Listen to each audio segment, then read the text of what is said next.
क्या ट्रिगो पढ़ रहे हैं हम ना? यस।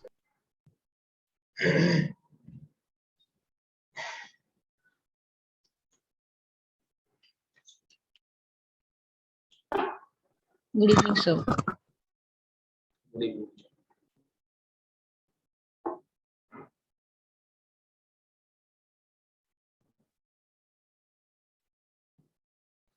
क्या पढ़ चुके हैं हम लास्ट क्लास में? कोई अपडेट करेगा मुझे?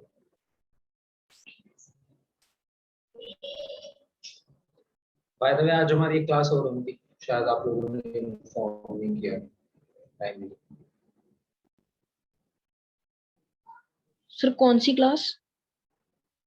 यार वो डाउट क्लास थी, मैंने हाँ सर मैंने पूछा था सर से दिन में, फिर सर ने कहा कि यही वाली एक्सटेंड हो जाएगी।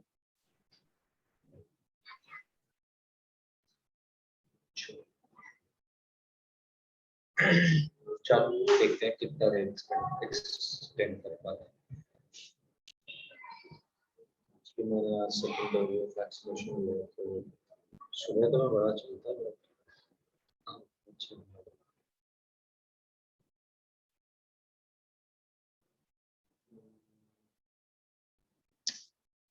क्या मेरे को कोई अपडेट करेगा हम ट्रिगो में क्या पढ़ चुके हैं? I think system of measurement of angles खत्म कर रहे हैं, राइट? इसे कन्वर्जन किया था 3.5। और कुछ क्वेश्चंस मुझे लगता है उसके भी किए हूं शायद ना। Am I audible? यार मेरी वॉइस अगर कट होती है तो please do let me know, and हो सकता है I will have to leave but I will come in 2-3 minute if that happens. Sir last question तो हमने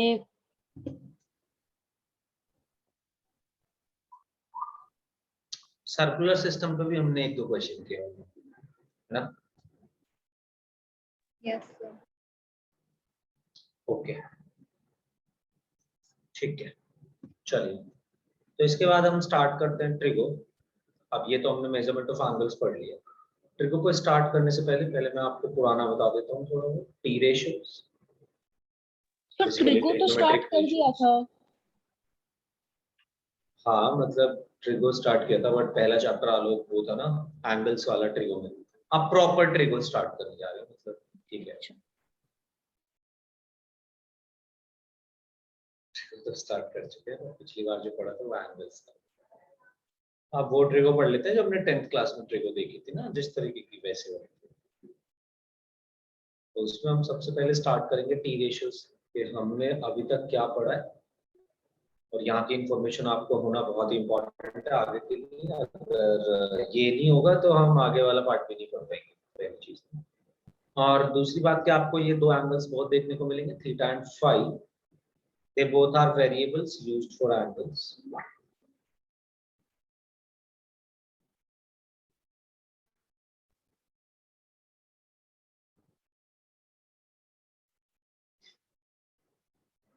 तो थीटा और फाई दोनों चीजें काफी यूज हो जाती एंगल्स की जगह। अब तक हमने क्या क्या पढ़ा? हमने पढ़ा है साइन कॉस टेन, और sine theta, cos theta, tan theta, cot theta, sec theta, cos theta. Yes sir. क्या होता है आलोक बताएगा साइन थीटा कैसे निकालते थे? Sir perpendicular upon hypotenuse. Correct. And what was cos theta अनबी? Sir base upon hypotenuse. And tan theta बताएगा Taha. Sir perpendicular upon base. अब ये जो आगे वाली तीन चीजें इन्हीं का रेसिप्रोकल है। cot थीटा को हम 1 अपॉन tan थीटा भी बोल सकते हैं, इसलिए इसको बेस अपॉन परपेंडिकुलर भी बोल सकते हैं। sec थीटा को हम 1 अपॉन cos थीटा भी बोल सकते हैं, तो हाइपोटेन्यूज अपॉन बेस भी बोल सकते हैं। एंड सिमिलरली cos थीटा को हम हाइपोटेन्यूज अपॉन परपेंडिकुलर यानी कि sin थीटा का रेसिप्रोकल। पहली तो ये 6 चीजें, अगर आपको कोई भी राइट एंगल ट्रायंगल दिखता है तो उसमें आप ये 6 रेशियोज लगा सकते हैं। इस केस में आप किसी भी एंगल के लिए अगर परपेंडिकुलर और बेस देखना चाहते हैं तो पहले तो कुछ चीजें याद कर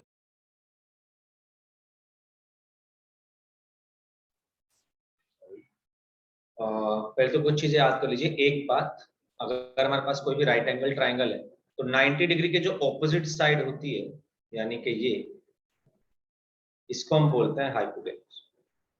hypotenuse is always fixed, 90 degree के ऑपोजिट साइड हाइपोटेन्यूज।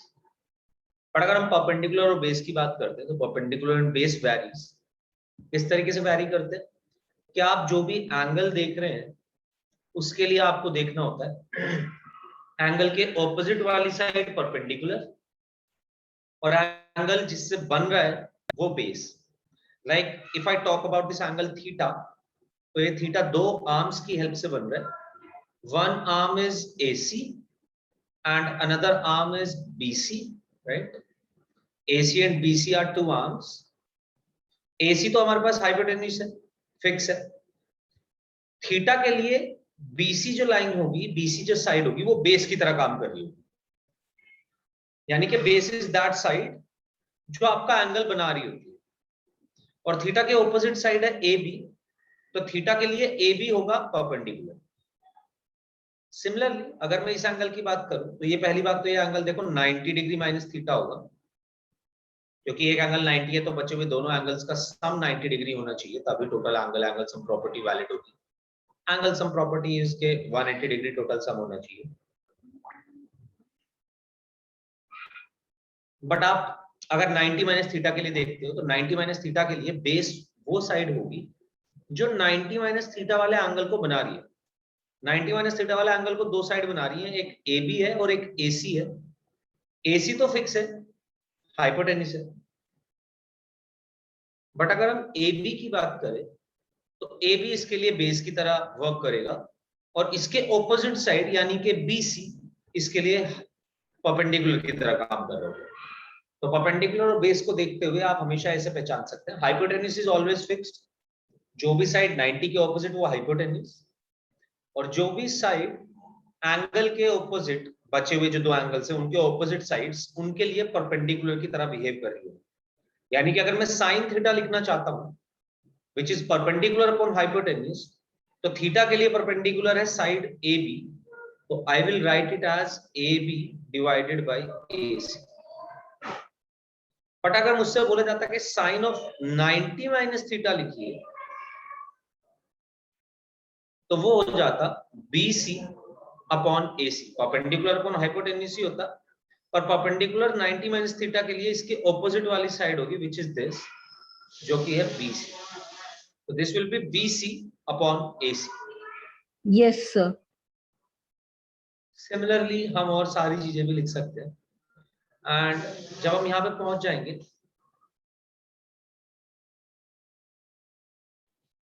तो आप पहले तो cos थीटा को देख सकते हैं। cos थीटा होगा बेस अपॉन हाइपोटेन्यूज, तो BC अपॉन AC आ जाएगा।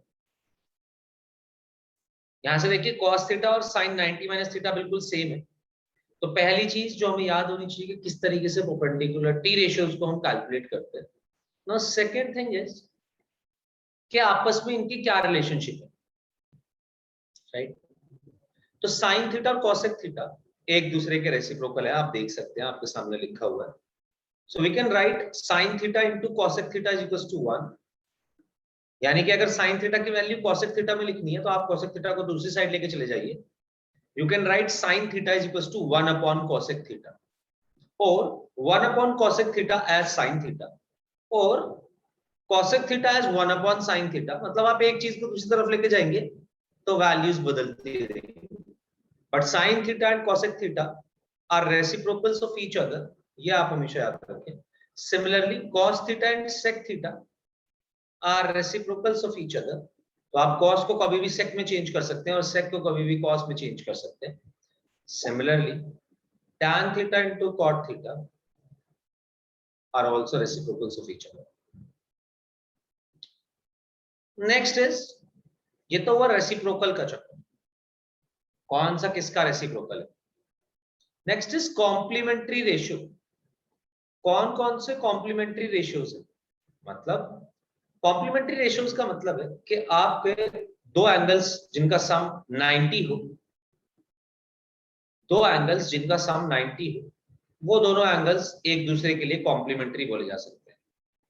Like if alpha plus beta is equals to 90 degree, I will say alpha and beta are complementary.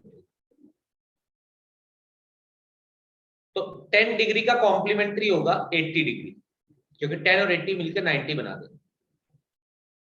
Similarly 20 का कॉम्प्लीमेंट्री होगा 70 डिग्री, और मैं किसी का भी कॉम्प्लीमेंट्री निकाल सकता हूं, राइट। अब दूसरी बात, अभी भी आप देख के आए कि देखो साइन 90 माइनस थीटा की वही वैल्यू आ रही थी जो कॉस थीटा की आ रही थी, तो मैं ये लिख सकता हूं guys, sine of 90 minus theta is equals to cos theta. But इससे ज्यादा इंपॉर्टेंट बात ये है कि आपको ये पता होना चाहिए कौन कौन से रेशियोज कॉम्प्लीमेंट्री हैं एक दूसरे के। Sine and cos are complementary for each other.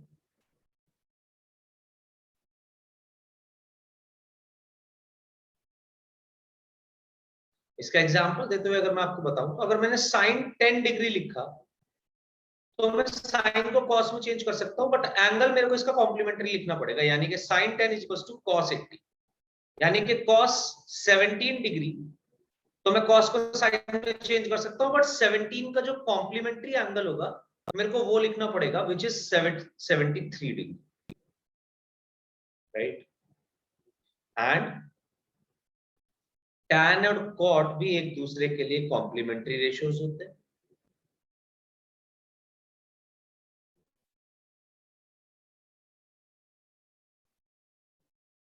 और उसी तरीके से सेक और कॉसेक भी एक दूसरे के लिए कॉम्प्लीमेंट्री रेशियोज होते हैं।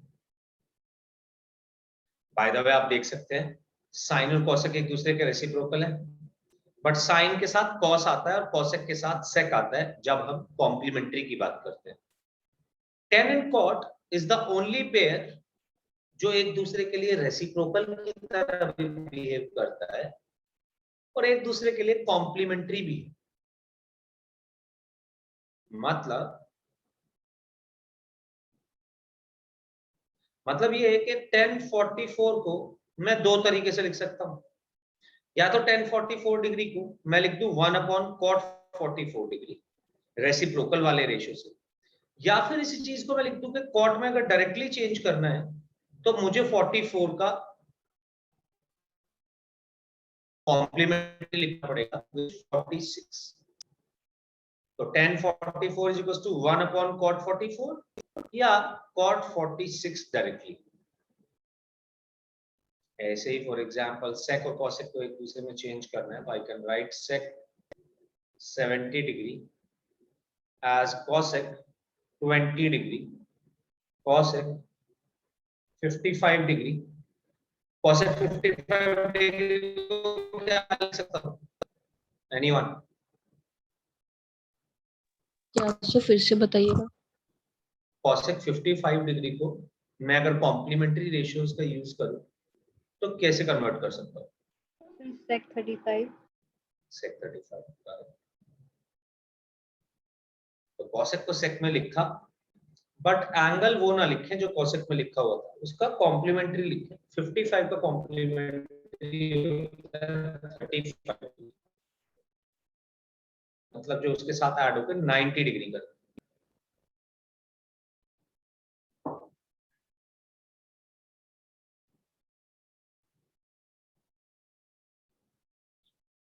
तो ये हुई कुछ इंफॉर्मेशन जो पुरानी थी, और एक और last information from the previous class. 3 identities आप इसको नोट कर सकते हैं सभी चीजें।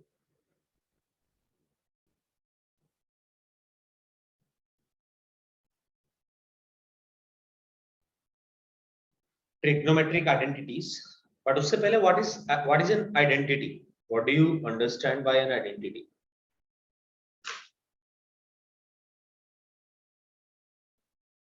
Sir, formulas. Formulas which are true for every variable. Yes. Like for example, मैं तेरे को एक इसकी सिचुएशन दिखाता हूँ। एक मैं तेरे से बोलता हूँ x square is equals to 1 है। So x square is equals to 1 gives us two solution. x की वैल्यू प्लस माइनस 1 कुछ भी हो सकती है। इसमें हर वैल्यू सेटिस्फाई नहीं करेगी, सिर्फ दो वैल्यू तक सेटिस्फाई करेगी। x को +1 या -1 रखोगे, सेटिस्फाई कर रहे हैं, व्हिच इज फाइन। बट अगर जो मैं अभी बताने वाला हूं, या फिर जो अभी तक आप पढ़ के भी आए, सी cos theta into sec theta is equals to 1, this is also a trigonometric identity only। आप थीटा को कुछ भी रखिए, cos 75 आप उसको हमेशा 1/sec 75 लिख सकते हैं, कोई प्रॉब्लम नहीं। या आप cos theta into sec theta का प्रोडक्ट हमेशा 1 ही आएगा, जो चाहे रख लो। आप इसमें 40 डिग्री रख दो, cos 40 into sec 41 आएगा। आप 70 रख दो, 72 रख दो, 72.5 रख दो, 97 रख दो, 83 रख दो, whatever angle you put in, cos theta into sec theta की वैल्यू तो हमेशा 1 ही आएगी। This is an identity. इसमें आपको ये पहचानने की जरूरत नहीं है कि मेरे को थीटा क्या रखना है। This is not an equation. For example मैं आपको एक ट्रिग्नोमेट्रिक इक्वेशन भी दिखा देता हूं, आपके सिलेबस में नहीं है, पहले हुआ करती थी, इसी बार से हटाइए। ये एक ट्रिग्नोमेट्रिक इक्वेशन है, sin theta is equals to cos theta, हमेशा इक्वल नहीं होंगे, 45 पे होंगे, उसके बाद भी होंगे, हर वैल्यू पे इक्वल नहीं है। थीटा को आप यहाँ पे 30 रखेंगे, नहीं आएगा इक्वल। sin 30 और cos 30 इक्वल नहीं होते हैं। 0 रखेंगे, नहीं आएगा इक्वल। sin 0 और cos 0 इक्वल नहीं होते हैं, राइट। ये बेसिक डिफरेंस है इक्वेशन और identity. Identities are true for every values of variable, while equations are not। Equations के पक्का कुछ ना कुछ सॉल्यूशन होगा। तो ट्रिग्नोमेट्रिक आइडेंटिटीज हमने 3 पढ़ी थी basically. sin square theta plus cos square theta is equals to 1। Alok याद है कुछ पढ़ा था? यस चल सेकंड वाली बता दो।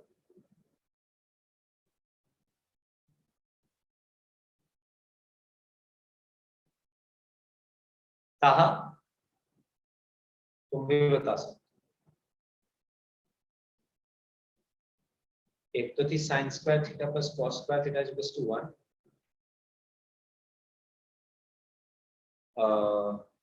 युवराज बताएगा second. Sir 1 plus tan square theta is equal to sec square। बिल्कुल सही बात है। which can also be remembered as sec square theta minus tan square theta is equals to 1। यहाँ से माइनस को दूसरी साइड लेके जाएंगे, माइनस tan स्क्वायर थीटा को तो उधर जाके 1 प्लस tan स्क्वायर थीटा बन जाएगा। तो आप हर ट्रिग्नोमेट्रिक आइडेंटिटी को 3 तरीके से यूज कर सकते हैं। इसी आइडेंटिटी को मैं ऐसे भी यूज कर सकता हूँ, sin square theta is equals to cos square theta को दूसरी साइड लेके जाओ तो बन जाएगा 1 माइनस cos स्क्वायर थीटा, या फिर cos स्क्वायर थीटा तो आप लिख सकते हैं 1 माइनस sin स्क्वायर थीटा। ऐसे ही अगर यहाँ की बात करें sec square theta minus tan square theta को, तो इसको भी 3 तरीके से यूज कर सकते हैं। अगर आपको कहीं पे sec स्क्वायर थीटा दिखे तो आप उसकी जगह 1 प्लस tan स्क्वायर थीटा भी लिख सकते हैं इफ नीडेड। अगर आपको कोई tan स्क्वायर थीटा दिखे तो आप उसकी जगह sec स्क्वायर थीटा माइनस 1 भी रख सकते हैं इफ नीडेड। सिमिलरली थर्ड क्या थी Aditya? Sir, 1 plus cot square theta equal to cos square theta।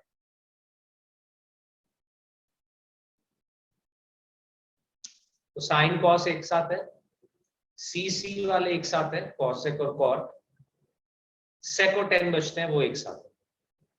जब हम इस ऑर्डर को लिखते हैं तो बाद वाले में से पहले को घटाना है, यानी कि टेन के साथ सेक आ रहा है तो सेक बाद में आ रहा है, सेक के स्क्वायर में से टैन स्क्वायर को घटाना है। सिमिलरली कॉट और कॉसेक में भी सेम रूल, कॉट के बाद कॉसेक लिखा हुआ है तो कॉसेक स्क्वायर में से कॉट को घटाना है। इसको भी हम 3 तरीके से यूज कर सकते हैं। याद रखने की ट्रिक बता रहा था बस, अगर आपको याद है तो बहुत ही अच्छी बात है। और कॉट स्क्वायर थीटा को मैं लिख सकता हूं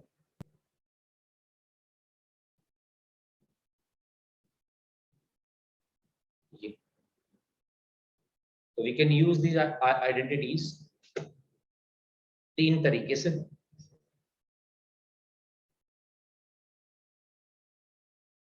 एक्सक्यूज मी सर,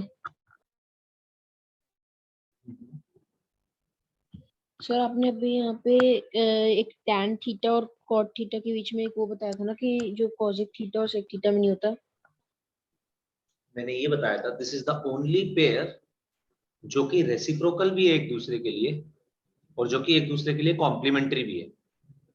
वैसे साइन का रेसिप्रोकल कॉसेक और कॉसेक का रेसिप्रोकल साइन होता है, यस और जब कॉम्प्लीमेंट्री की बात करते हैं तो साइन का कॉम्प्लीमेंट्री कॉस होता है और कॉसेक का कॉम्प्लीमेंट्री सेक होता है। बट टैन और कॉट में देख ऐसा नहीं है, टैन और कॉट एक दूसरे के रेसिप्रोकल वाली चीज भी फॉलो करते हैं और कॉम्प्लीमेंट्री वाली चीज भी फॉलो करते हैं। मैं ये बता, यस फिर मैंने देख एक नीचे एग्जांपल भी दिया है कि tan 44 को तो 2 तरीके से लिख सकता है।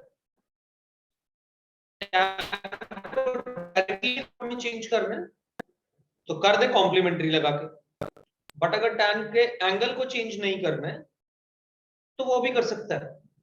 tan 44 को 1/cot 44 लिख सकता है। तो एक बार ऐसे समझ कि एक बार एंगल को चेंज नहीं करना है तो रेसिप्रोकल वाली चीज लगा ले, और फिर अगर एंगल को चेंज कर सकता है तो कॉम्प्लीमेंट्री लगा ले। फॉर एग्जांपल मैं तेरे को एक क्वेश्चन दिखाता हूं इससे रिलेटेड, बट पहले ये नोट कर लो। Is it done? कोई बचा है? एक मिनट सर। हैंड रेस कर ले, कोई दिक्कत नहीं है, तो कोई प्रॉब्लम ही नहीं है। लोग लिख लेना।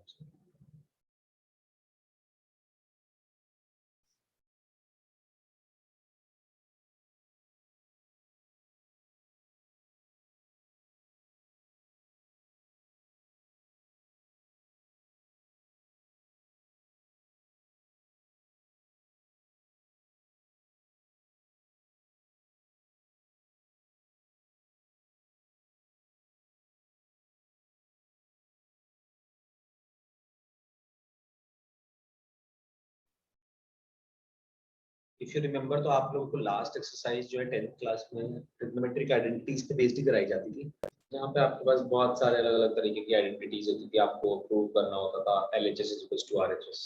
की थी वो सॉल्व कुछ?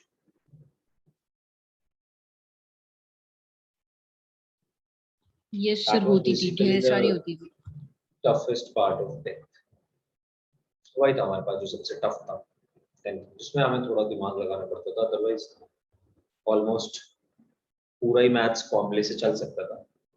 ये वाला पार्ट सिर्फ फॉर्मूले से नहीं चल पाता, मेरा पार्ट में थोड़ा हमें खुद से सोचना पड़ेगा, थोड़े मॉडिफिकेशंस सिंप्लीफिकेशंस अलग तरीके से लगाने पड़ेंगे। फॉर एग्जांपल मेरे पास कुछ क्वेश्चंस हैं, कुछ तो है बट मैं कराना भी आपको एक ही चाहता हूँ, क्योंकि ये इस तरीके के क्वेश्चंस हमारे पास नहीं पूछ जाएंगे इस बार। इस बार जो क्वेश्चंस पूछे जाएंगे they will be based on new identities, जो हम कोशिश करेंगे आज कुछ पढ़ने की। वैसे अभी वहां तक पहुंच पाएंगे कि नहीं वो नहीं पता, क्योंकि आज हमें एक और इम्पोर्टेंट चीज सीखनी है कि हम किसी भी एंगल की वैल्यू कैसे निकालें, और उससे पहले प्रूव दैट ये क्वेश्चन।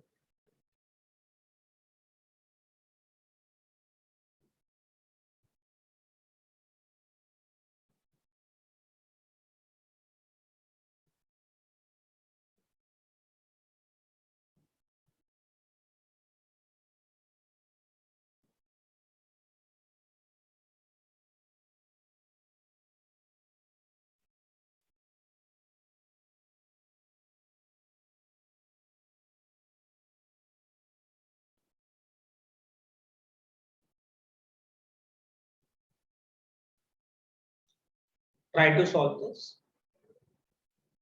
4 वैल्यूज दी गई है मल्टीप्लिकेशन में, कहा गया प्रूव करो ये 1 के इक्वल आएगी। You have to start with LHS and reach to RHS।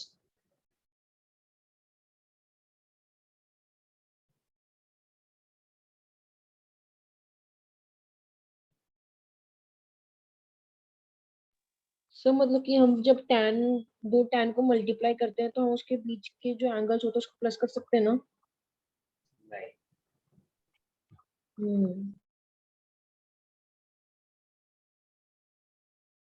जितने चीज हम कर सकते हैं देख वही कर सकते थे जो भी हमने लिखा है बस, सर इसके वो भी अलावा हम कुछ नहीं कर सकते। बता रही बात। तो हो गया। ओके, कोई भी एक एक्सप्लेन कर सकते हो कैसे क्या? 2 स्टेप लगेंगे। यस सर, शैल है। हाँ, सो tan 23 को मैंने कॉम्प्लीमेंट निकाला उसका cot 67 और cot 67 मल्टीप्लाई विद tan 67 कर दिया यहाँ पे। ठीक है। वैसे अगर मैंने tan 37 का कॉम्प्लीमेंट निकाला which is cot 53, करेक्ट।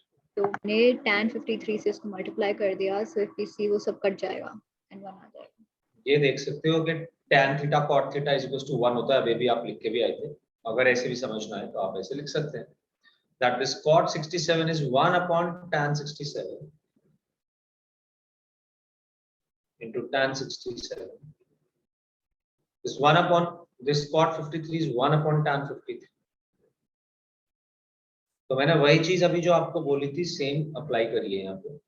पहली बार चारों tan में थे, बट मेरे को एंगल्स दिख गए 23 67 कॉम्प्लीमेंट्री है, 37 53 भी एक दूसरे के कॉम्प्लीमेंट्री। तो मैंने एंगल सेम बना लिए, 23 को 67 में लिख लिया, बट 67 में लिखने के लिए इसे मुझे tan को cot में चेंज करना पड़ता। कोई दिक्कत नहीं है, मैंने tan 23 को cot 67 लिख दिया। अगेन tan 37 को cot 53 लिख दिया, इस एंगल को भी चेंज कर दिया इसके कॉम्प्लीमेंट्री में, बट उसके साथ मेरे को cot करना पड़ेगा। So this is this and this is this. फिर tan 23 को cot 67 लिखा तो tan 67 का मल्टीप्लिकेशन इसके साथ कर दिया, और tan 37 को cot 53 लिखा तो tan 53 का मल्टीप्लिकेशन इसके साथ कर दिया। अभी पहले कॉम्प्लीमेंट्री वाला रेशियोज का फॉर्मूला लगाया था, अब की बार रेसिप्रोकल वाला फॉर्मूला लगा रहा हूं। So cot 67 can be 1 upon tan 67, angle change नहीं हुआ, देख लो।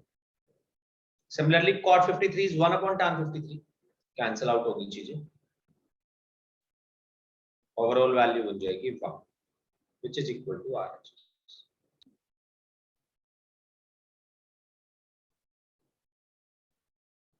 तो इस तरीके से मैं कैलकुलेट कर सकता हूं।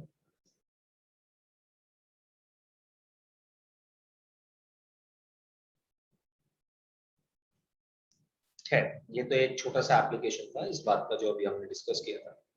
इस तरीके के क्वेश्चंस नहीं पूछे जाएंगे हमसे, इससे टफ पूछे जाएंगे। सॉरी,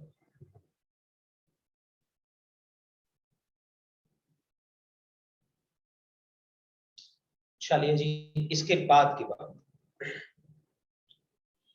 इसके बाद एक दो बातें।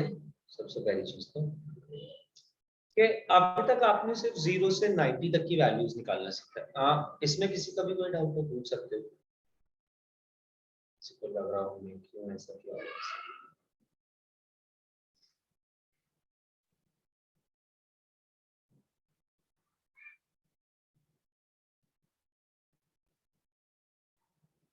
Okay, so one important piece of information is कि अभी तक आप 0 से 90 में ही डील करते थे बस, और गोइंग फॉरवर्ड ऐसा नहीं होगा। क्यों? क्योंकि एक तो आपको मैं दिखा चुका हूँ कि नेगेटिव एंगल भी हो सकता है,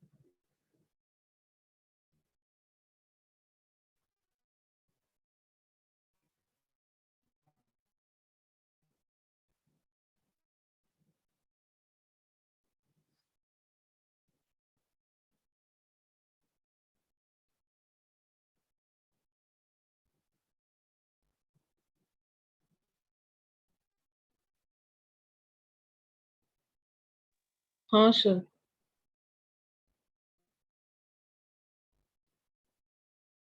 सो suppose I want to find sine theta. पहली चीज तो थीटा के अंदर अभी तक जो हम पुट करते आ रहे थे वो 0 से लेकर 90 तक की कोई वैल्यू पुट कर देते थे। बेसिकली एक्यूट एंगल्स, उनकी वैल्यूज हमें निकालना सबकी तो नहीं आता, बट कुछ स्टैंडर्ड एंगल्स की आता है। एक टेबल बनवाई थी 0 30 45 60 90। Do you guys know how to make this, how to make that table? Yes, sir.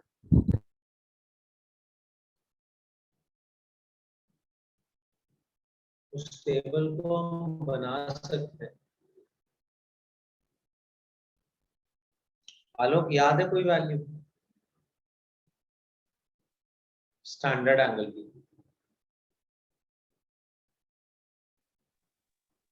कहा? So,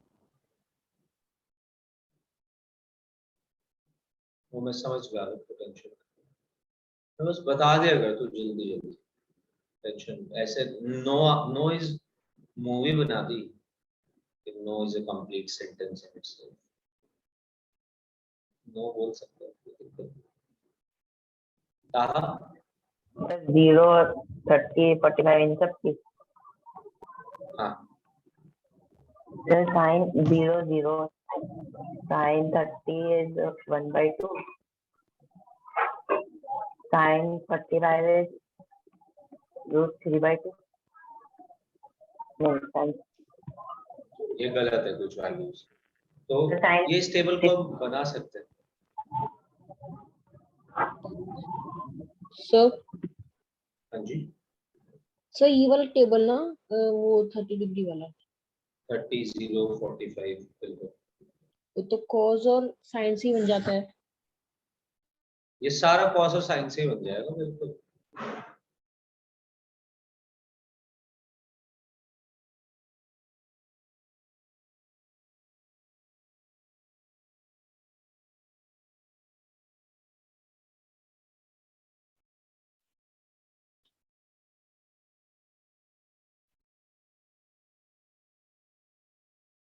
इस टेबल को 5 बार बनाना है घर पे, जिसको भी ये नहीं आती है, क्योंकि मतलब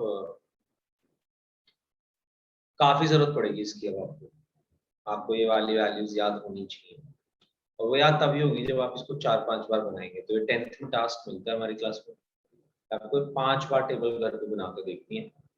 तो आप लोगों के लिए भी सेम बात, 5 बार ये टेबल। किस किस को नहीं याद है सिर्फ हैंड रेज कर लो। पूरी टेबल अच्छे से याद, मतलब ऐसे नहीं कि मैं कोई भी वैल्यू पूछूं तो आपको याद होनी ही होनी चाहिए।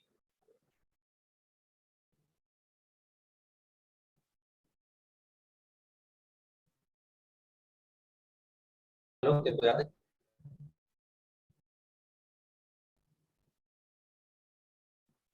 अनवी और आदित्य याद है?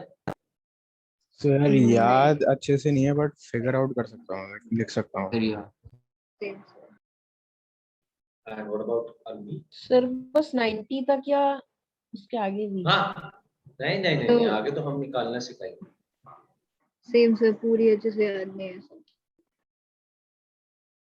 मतलब सारी हाँ। अच्छे से याद ना भी हो तो भी चलेगा, बट जैसे कि अभी देख आदित्य ने बोला कि मैं फिगर आउट कर सकता हूँ, वो फिगर आउट करना इंपॉर्टेंट। साइन कॉस की याद होनी चाहिए, मतलब बेसिकली अच्छे से साइन कॉस की याद होगी और सब याद होती चली जाएगी।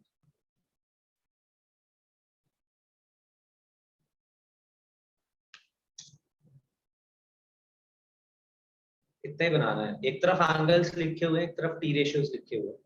अब साइन कॉस की याद करने के लिए क्या करो यार, ये नहीं है लास्ट वाला, ये गलती से बोल 0, 30, 45, 60, 90 5 ही स्टैंडर्ड एंगल होते हैं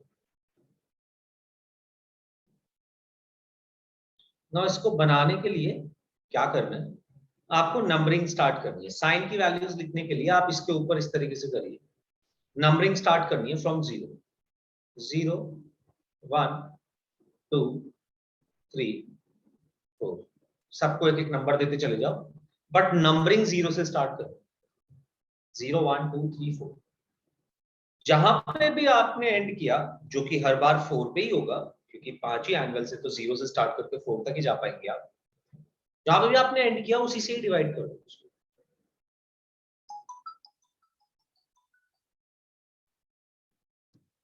So this would be basically 0/4, 1/4, 2/4, then 3/4, then 4/4, और फिर इसका स्क्वायर रूट ले।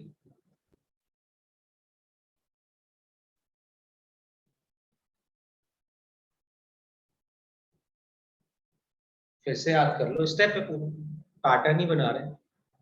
0 से स्टार्ट किया, 0 1 2 3 4 4 तक गए, जहां तक गए उसी से डिवाइड करना शुरू कर दिया सारी वैल्यूज को, यानी कि all the values are divided by 4 only and square root ले लिया।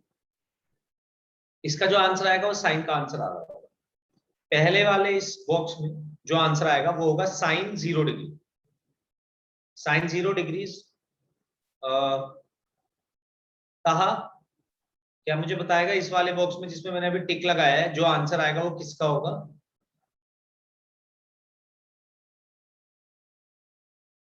जिस बॉक्स में मैंने टिक लगाया tan का होगा।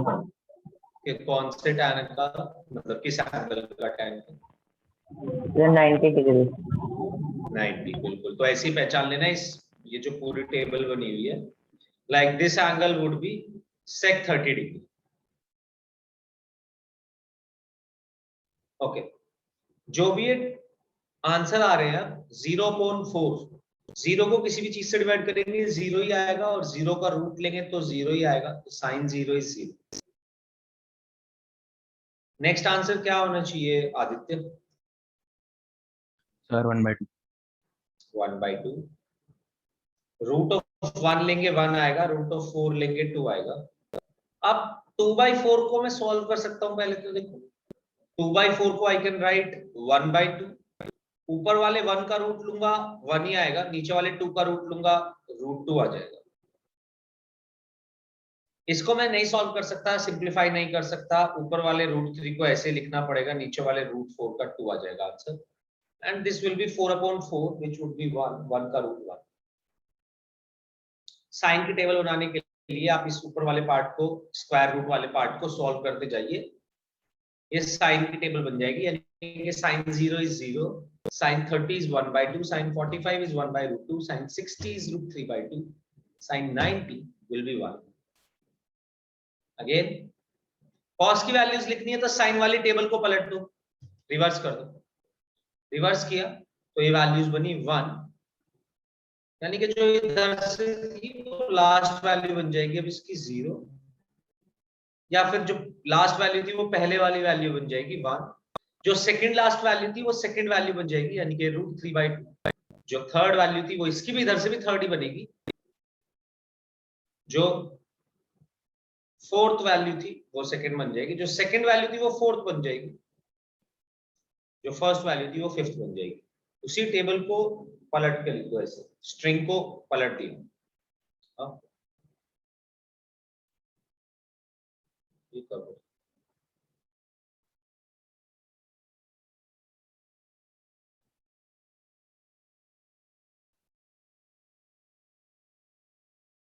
tan निकालने के लिए, tan is basically sine upon cos. अच्छा, ये मैंने आपको नहीं लिखवाया था।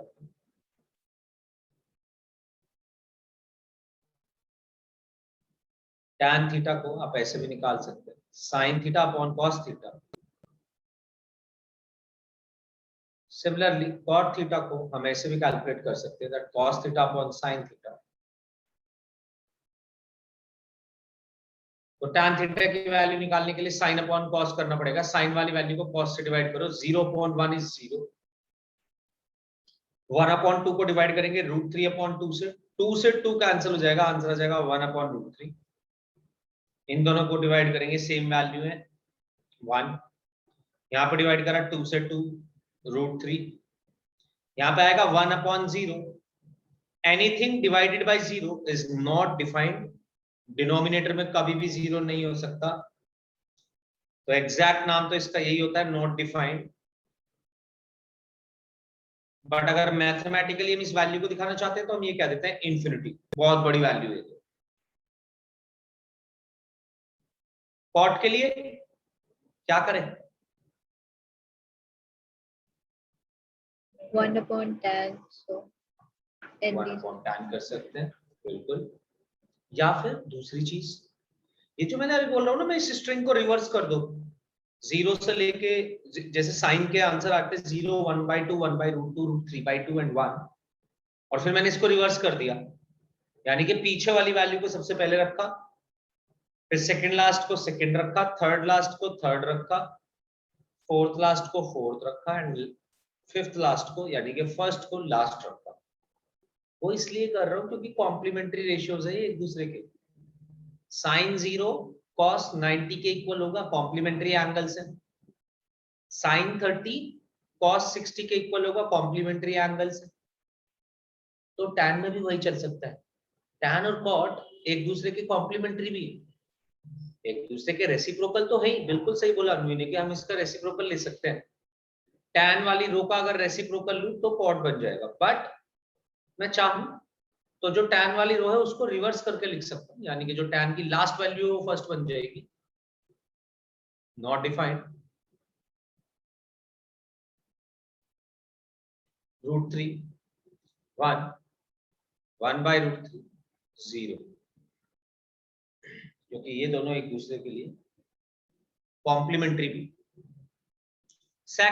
सेक कैलकुलेट करने के लिए कॉस का उल्टा कर दीजिए, कॉस का रेसिप्रोकल। 1 का reciprocal is 1 only. √3 by 2 is 2 by √3. 1 by √2 is √2. 1 by 2 is 2. 0 का रेसिप्रोकल इज नॉट डिफाइंड, मतलब अपॉन में 0 लेके जाना पड़ेगा।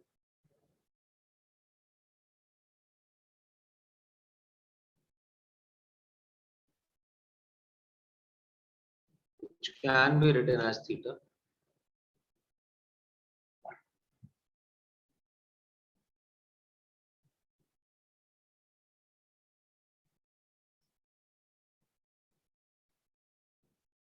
और सिमिलरली cosec को कैलकुलेट करने के लिए आप फिर से दो चीजें यूज कर सकते हैं। या तो आप cosec को कैलकुलेट करने के लिए यूज करिए 1/sin, साइन का रेसिप्रोकल, या फिर आप cosec को यूज करने के लिए, cosec को कैलकुलेट करने के लिए sec वाली लाइन को रिवर्स करके लिख दीजिए, क्योंकि sec और cosec दोनों एक दूसरे के कॉम्प्लीमेंट्री है। So this will B not defined, होना भी चाहिए। 0 का रेसिप्रोकल ले लें। 1/2 का रेसिप्रोकल इज 2, यहां से भी देख लो 2, ये √2 देख लो, यहां से भी √2, ये √2 by √3 या √3 by 2 का रेसिप्रोकल।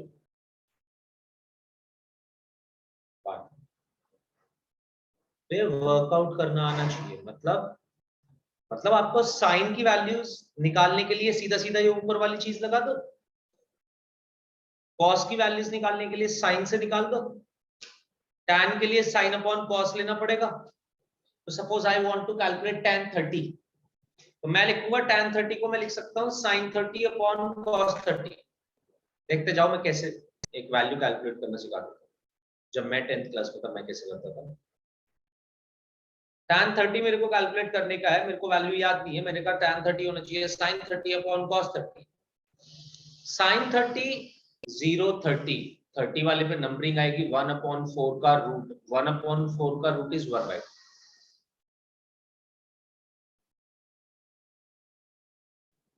अगेन cos 30 कैलकुलेट करने के लिए मेरे को यूज करना पड़ेगा sin 60, क्योंकि इधर से जो फोर्थ वैल्यू होगी उधर से वो सेकंड वैल्यू होगी, ठीक है। cos 30 के लिए मेरे को sin 60 निकालने का है। sin 60 मतलब फोर्थ वैल्यू मतलब 0 1 2 3 आ रहा होगा, यानी कि √3/2 बन जाएगा इसका आंसर। 2 से 2 कैंसिल हुआ, आंसर आया 1/√3। ये वर्कआउट करना तो मिनिमम आना ही चाहिए। वैसे तो पूरी टेबल ही याद होना चाहिए। 10th क्लास में आप इसको करेंगे तो करते तो ज्यादा बेटर रहता, बट ट्राई करना कि 4-5 बार लिख के इसको आपको पूरी टेबल याद हो जाए, क्योंकि आपको काफी काम पड़ेगा इसका भी, आप देख भी लेंगे। क्योंकि मेरे को जब भी किसी बड़े एंगल की वैल्यू निकालने का है तो मेरे को इनकी वैल्यूज जरूर पता होनी चाहिए।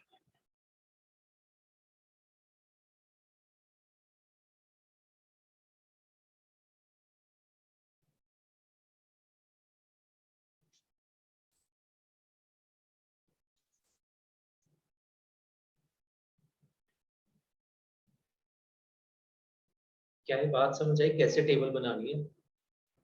Yes, sir. Yes, sir. आलोक तेरे को भी आई? आलोक एंड ताहा? यस सर, मेरे को तो आ गया। यस सर, आ गया। तो इस टेबल को बनाना सीख लोगे, पहली एक दो वैल्यूज निकालना, साइन कॉस की भी निकालना सीख लोगे तो और सारी निकल सकती है।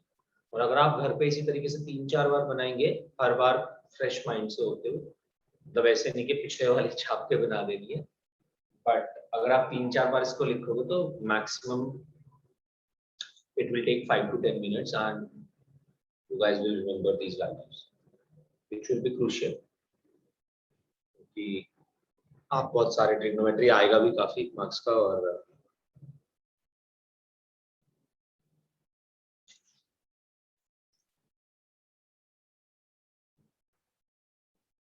okay, one more thing I want to tell you. Can I draft this?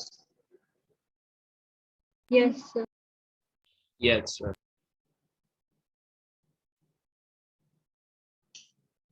अभी मैंने आपसे बताया कि देखो यार कोई भी वैल्यू हम निकाल सकते हैं, theta we can put theta anything, like theta कितना भी बड़ा हो सकता है, बट पहला आपका क्वेश्चन ये होना चाहिए कि हमने थीटा मतलब हमने एंगल 0 से 360 तक देखा, उससे बड़ा या छोटा कैसा होगा। देखो छोटा तो कैसे होगा वो तो कल ही देख लिया था लास्ट क्लास में, जब हम क्लॉकवाइज रोटेशन कर रहे होंगे। अगर आप एंगल को ऐसे मेजर कर रहे हो तो आप 0 से लेकर 360 तक पहुंचेंगे क्योंकि आप एंटी क्लॉकवाइज मेजरमेंट ले रहे हो। बट अगर आपने एंगल ऐसे देखा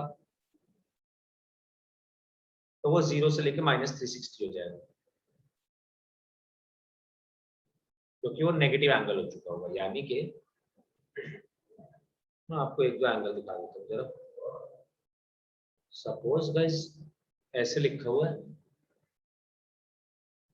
आपको ये एंगल कैलकुलेट करना है। तो पहले तो देखो ये एंगल हमेशा, हाँ ओके, ये भी नहीं बताऊंगा आपको। एक बात और समझो कि जब भी हम एंगल कैलकुलेट करने जा रहे हैं ना, वो ये तो मैं आपको पूरे 11th-12th के मैथ्स के लिए बता रहा हूँ, मतलब कि मैथ्स में एंगल कैसे कैलकुलेट करते हैं। एंगल जनरली जब भी कैलकुलेट कर रहे होंगे तो आपको ये ऐसे बार बार ये बना के दिखा देंगे एक्स वाई कोऑर्डिनेट एक्सिस, क्योंकि सारे एंगल्स का measurement positive direction of X axis के साथ होता है। लाइक अगर आप कुछ भी चीज का कैलकुलेट करना चाहते हैं, आपने कॉम्प्लेक्स नंबर मतलब पढ़ा क्लॉकवाइज। नहीं क्लॉकवाइज नहीं, ये क्लॉकवाइज कर रहा हूँ, ये भी लिख सकते हैं तो ये एंटी क्लॉकवाइज करता।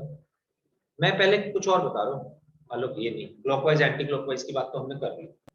जब भी एंगल को मेजर करना है ना, कि मैं जानना चाहता हूँ, मैंने आपसे लिख दिया ये ओ ए, तो मैंने कुछ नहीं बोला, मैंने कहा कि बताओ ये कितना एंगल बना रहा है, तो आप मुझसे ये नहीं पूछोगे किससे, कहां से हम कौन सा एंगल बताएं आपको, नहीं। एंगल तो आपको positive direction of X axis के साथ क्या बना रहा है यही बताना है। अगर मैं आपसे मान लो ये जानना चाहता हूं ना कि वाई एक्सिस से कितना एंगल बना रहा है, तो मैं स्पेसिफाई करूंगा इस बात को, ये मेरे को स्पेसिफाई करना पड़ेगा। ये स्पेसिफाई नहीं करना पड़ेगा कि इस वाले डायरेक्शन के साथ कितना एंगल बन रहा है। दिस इज ये वाला, यहीं पे तो पॉजिटिव सारे नंबर्स होते हैं एक्स एक्सिस में, तो ये positive direction of X axis है। इसके लिए आपको सोचने का नहीं है positive direction of X axis कैसे बन रही है, मतलब सॉरी एंगल कहां से मेजर करना होगा। एंगल तो हमेशा positive direction of X axis से ही मेजर करना है। अब सपोज मैं आपसे जानना चाहता हूं कि ये कितना एंगल बना रहा है वाई एक्सिस से, तो मैं बताऊंगा कि हाँ जी बताओ मेरे को positive direction of Y axis से कितना एंगल बना रहा है, या negative direction of X axis से कितना एंगल बना रहा है, वो सब, या negative direction of X axis से कितना एंगल बना रहा है। ऐसा कोई भी क्वेश्चन होगा आपसे बोला जाएगा। बट अगर मैंने आपसे बोला कि हाँ जी बताओ ओए कितना एंगल बना रहा है, तो आप दो आंसर दे सकते हैं। अब तेरी बात पे आ जाते हैं लोग, तूने कहा क्लॉकवाइज या एंटी क्लॉकवाइज, नहीं फर्क पड़ता है यार क्लॉकवाइज या एंटी क्लॉकवाइज। अगर मैंने तुझसे पूछा ये ओए कितना एंगल बना रहा है, तो या तो तू कहेगा कि 330 डिग्री, अगर सपोज ये चलो 60 डिग्री है तो ये 300 हो जाएगा, इधर वाला रिफ्लेक्स एंगल ही तो है 60 का, टोटल एंगल तो 360 यस सर। तो ये 300 हो जाएगा। तो मैं ये कहूंगा कि जो भी हमारे पास एंगल है ये या तो 330 डिग्री है, जब मैंने बोला 330 डिग्री तो इसका खुद ही ये मतलब है कि क्लॉकवाइज होगा, सॉरी एंटी क्लॉकवाइज होगा, या फिर मैं सॉरी 300 330 300 ओए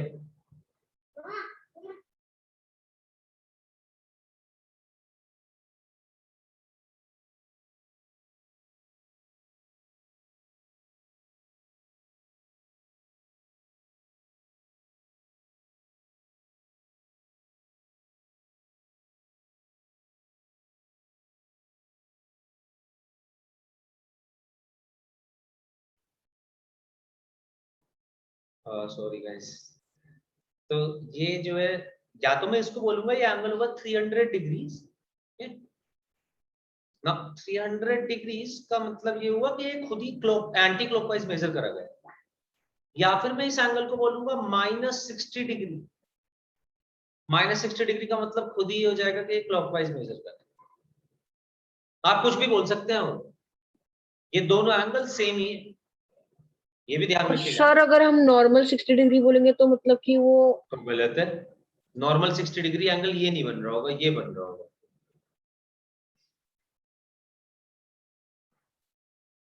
नॉर्मल 60 डिग्री का मतलब है कि 60 डिग्री एंटी क्लॉकवाइज, ना कि 60 डिग्री क्लॉकवाइज।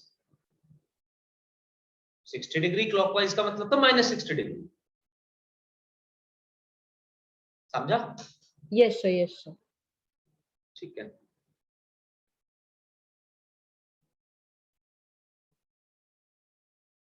तो इसको एंगल XOA बोल।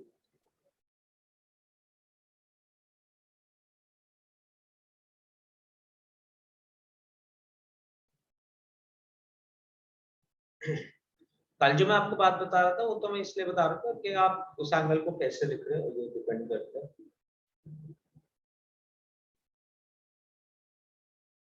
उसी चीज पे कि आपने कैसे उसको मेजरमेंट करा है। बट आप देख सकते हैं, हम कुछ भी लिख सकते हैं, बट डिपेंडिंग ऑन डायरेक्शन कैसी ले रहे हैं आप। ओके, तो नेगेटिव एंगल्स सर तो ये हो सकते कॉमनली हैं। तो हम दूसरी बात, एंटी क्लॉकवाइज ही लेते हैं। कॉमनली नहीं, राइट राइट वे वही है, मतलब कॉमनली तो कुछ भी ले सकते हैं, तो वो तो तेरी चॉइस है, बट पॉजिटिव डायरेक्शन वही है एंटी क्लॉकवाइज वाली, तो राइट डायरेक्शन एंटी क्लॉकवाइज वाली। तू हर बार क्लॉकवाइज में लिख ले, हमें कोई परेशानी नहीं है, बट माइनस लगा के लिखना बस, समझा बात को? और दोनों से आंसर सेम ही आएगा, ये मत सोचिए कभी, कोई दिक्कत नहीं है, दोनों एक ही चीज का रिप्रेजेंटेशन है।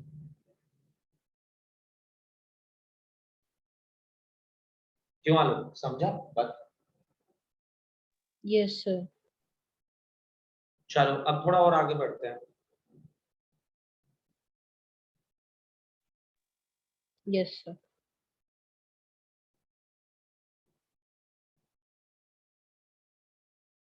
अब यार सपोज मैं आपको 360 से बड़ा एंगल दिखाऊं, तो हाँ दिखाना तो ऐसे पॉसिबल नहीं है, आपकी इमेजिनेशन चाहिए होगी मेरे को थोड़ी दिखाना, एज इन ऐसे तो नहीं मैं दिखा पाऊंगा आपको कि 360 से बड़ा एंगल बना के, तो बस हाँ मैं आपको दिखा सकता हूँ ऐसे, मतलब इमेजिनेशन में आपकी, कि 360 से बड़ा एंगल का ये मतलब होगा कि मैंने एक राउंड पूरा कंप्लीट रोटेशन कर लिया। अगर मैं सपोज 420 डिग्री एंगल लिखना चाहता हूँ, तो 420 डिग्री का ये मतलब है कि एक रोटेशन यानी कि 360, और उसके बाद 60 और 360 + 60 420 हो जाएगा, तो 420 भी वही होगा जो 60 होगा।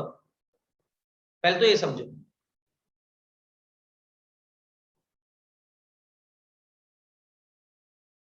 अगर एक रोटेशन के बाद में इसी 60 डिग्री एंगल को देखूंगा तो यही 420 बन जाएगा,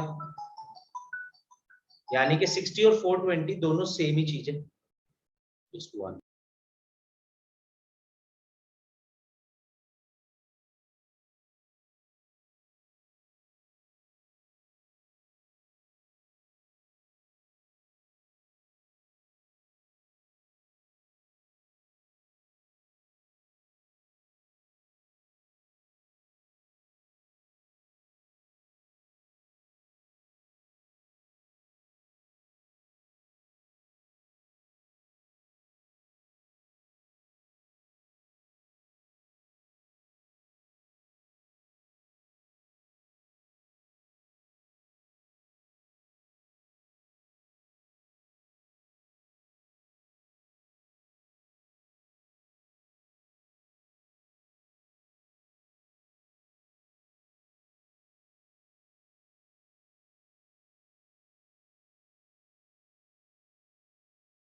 हाँ जी। दूसरी बात मैं बता रहा था आपको कि 420 डिग्री एंगल क्या होगा। सो 420 विल बी सेम एज 60। तो 360 एक रोटेशन में खत्म हो गया। 360 के बाद जब हम फिर से दूसरी रोटेशन करना शुरू करेंगे ना, तो एंगल की वैल्यू तो बढ़ेगी बट नेचर नहीं बदलेगा। मतलब कि जो 0 डिग्री होगा वही 360 होगा, जो 1 डिग्री करेगा वही 360 1 डिग्री करेगा, जो 2 डिग्री करेगा या जो 2 डिग्री वैल्यू देगा वही 360 2 डिग्री भी वैल्यू देगा। यानी कि जो 60 डिग्री वैल्यू देगा वही 420 डिग्री वैल्यू भी देगा। मतलब अगर मैं आपसे पूछता हूं साइन 420 डिग्री की वैल्यू बताओ मेरे को, पता है आपको? Sine 420 will be same as sine 60 yes which sir. is √3/2। तो अगर मैं एंगल्स को बढ़ाता जा रहा हूं तो इसका मतलब है रोटेशन के बाद वो फिर से एंगल वही चलता जा रहा है। आप 360 के बाद कोई भी एंगल देखना चाहते हैं तो एक रोटेशन के बाद देखना चाहते हैं, 360 से लेके 720 के बीच के जितने भी एंगल्स होंगे वो बस एंगल्स तो वही होंगे जो 0 से 360 वाले होते हैं, पर वो एक रोटेशन के बाद वहां पे पहुंचे। वो बिल्कुल सेम वैसी बिहेव कर रहे होंगे जैसे 0 से 360 वाले एंगल्स बिहेव कर रहे होंगे, राइट? उनकी वैल्यूज में कोई चेंज नहीं है। तो अगर मैं आपसे पूछता हूं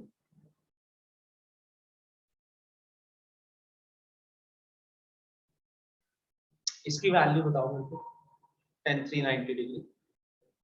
sir 1/√3।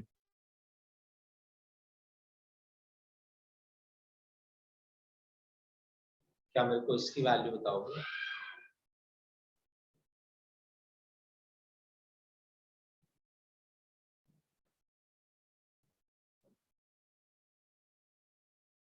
Sir √2। Yes sir √2। Yes, sir. तो ये बिल्कुल 40। मेरे को इस चीज में क्लियर नहीं है, लेकिन लाइक निकाल ही कैसे कि 4 और 5 उसी से जा रहा है।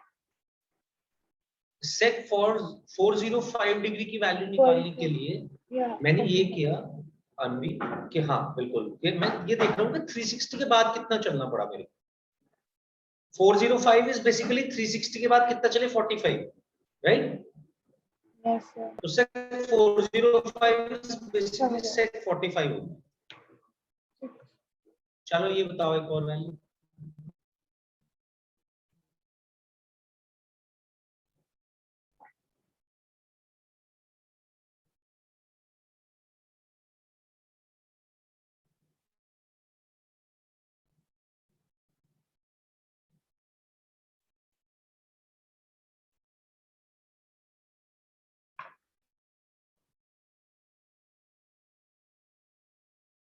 So 2.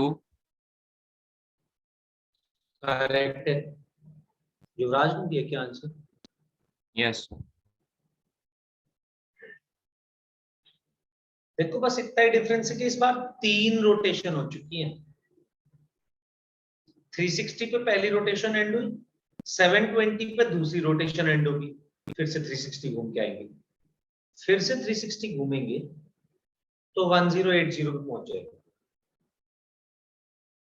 राइट?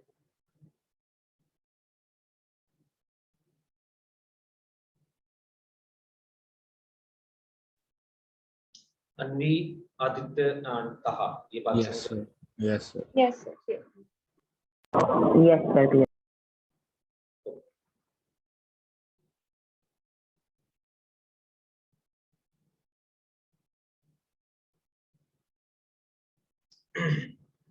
चलिए अब एक रूल और बता रहा हूँ, बस ये लास्ट रूल होगा यार आज की क्लास का। तो इसके आगे तक बताएंगे क्लास, तब तक तो ठीक है। मतलब 2 रूल है, लास्ट रूल नहीं है, बट कल हम इन सबकी बात करेंगे, नेक्स्ट क्लास में इन सबकी वैल्यूज निकालना सीख सकते हैं अगर आप ये रूल याद करके आ जाए।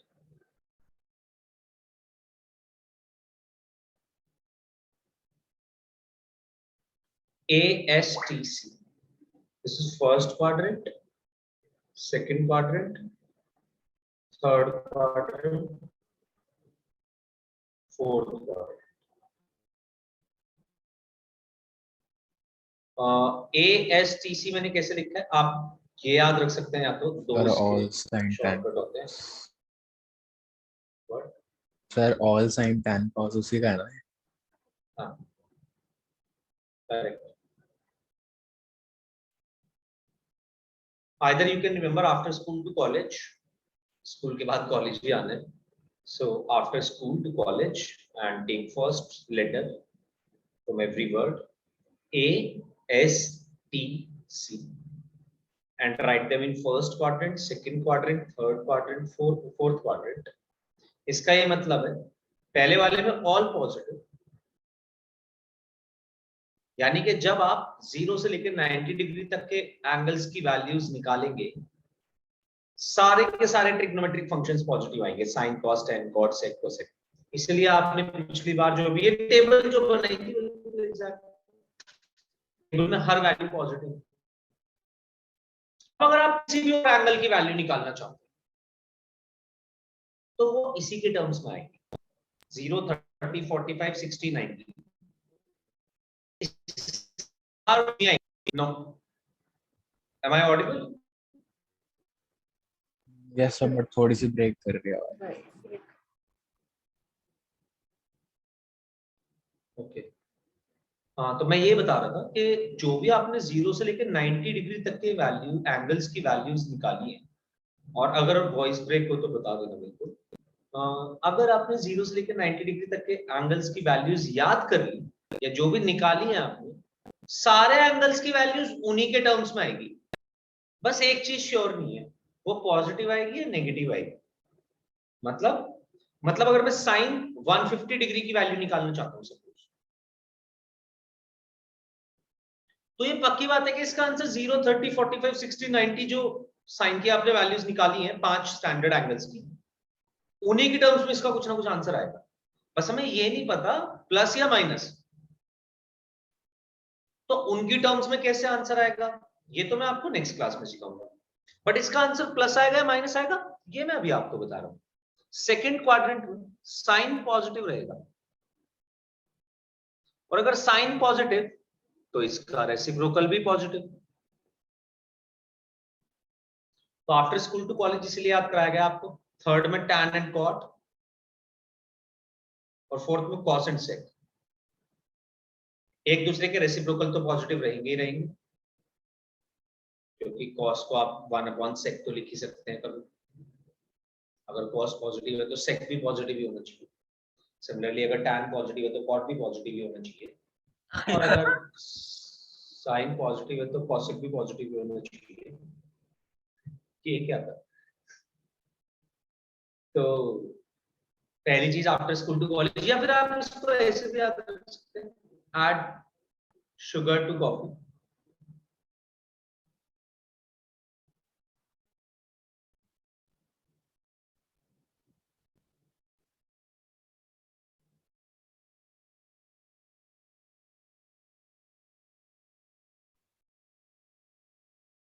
ऐड शुगर टू कॉफी, इसमें भी पहले ही लेटर उठाना है आपको, ASTC, A for all positive, S for sin and cosec positive, T for tan and cot positive, and last is cos and sec, first, second, third, fourth quadrant के बारे में बात कर रहे हैं।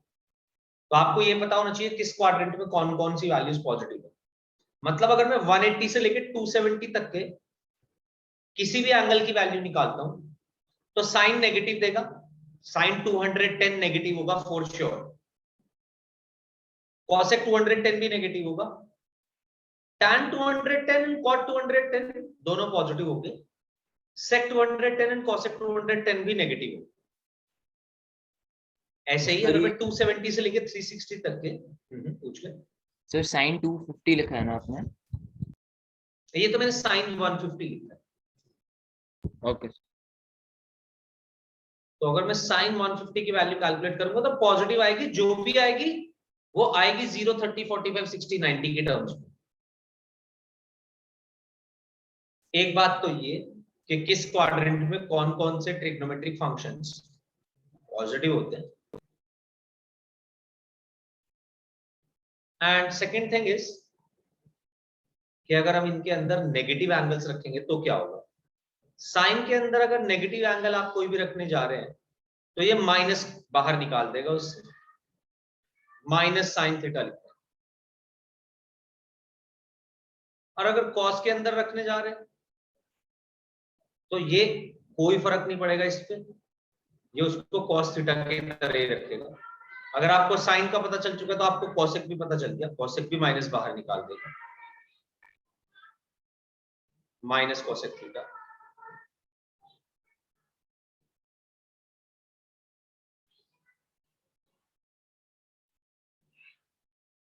और similarly sec minus theta will be minus sec theta. और tan होता है साइन अपॉन कॉस, कॉस में तो कोई दिक्कत, sorry not, sec minus theta कैसे माइनस सेक थीटा हो सकता है जब कॉस नहीं है तो। कॉस और सेक दोनों के अंदर अगर आप नेगेटिव एंगल भी रखेंगे कोई फर्क नहीं पड़ेगा, वो वही वैल्यूज दे रहे होंगे जो पॉजिटिव वाले एंगल पे देते हैं। टैन और कॉट बिल्कुल फर्क पड़ेगा क्योंकि इनके साथ साइन इंक्लूड हो रहा है।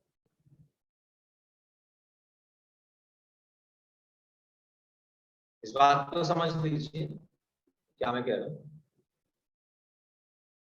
ये नेक्स्ट प्रॉपर्टी है, यही आपको दोनों चीजें याद करके आनी है नेक्स्ट क्लास तक, किस क्वाड्रेंट में कौन पॉजिटिव और दूसरा अगर नेगेटिव एंगल रखेंगे तो क्या होगा। पहले इसका एक एग्जांपल देख लीजिए बट मेरे साथ। For example you need to calculate sine of -60, तो साइन ऑफ -60 को कैलकुलेट करते हुए आप माइनस को बाहर निकाल लीजिए, this will be similar to minus sine 60।